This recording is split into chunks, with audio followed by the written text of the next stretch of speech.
李克勤今日出席環球唱片嘅活動，你今年會唔會去樂壇嘅頒獎禮啊？我冇話過唔會啊。咁你去晒？你係咩咧？我喺香港咪去咯。新城肯定唔喺度啦。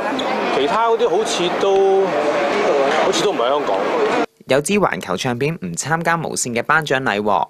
其實環球都打電話嚟問過我哋嘅，咁因為佢哋有苦衷。環球開頭係冇參與過噶嘛，係咪先？冇簽合約，冇參與過噶嘛。咁你冇參與過，咁啊梗係冇部署啦。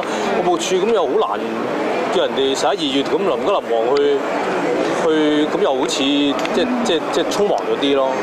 咁變咗即係希望 TVB 都明白佢有嘅苦衷。有支男女歌手獎或者可以重缺啊？咁又冇，我覺得嗱，頒獎禮始終係有一個鼓勵性嘅作用喺度嘅。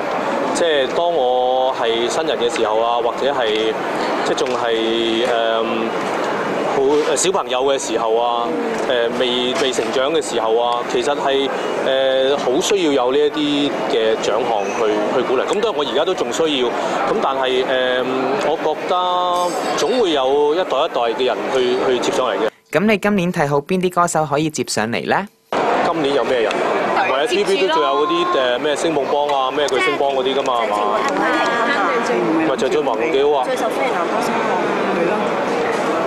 咁又快得滯，咁樣比咁又唔係佢哋諗啦，呢啲唔係我哋諗嘅，係咪先？即係 TVB 有佢哋嘅機制，係佢哋諗啦。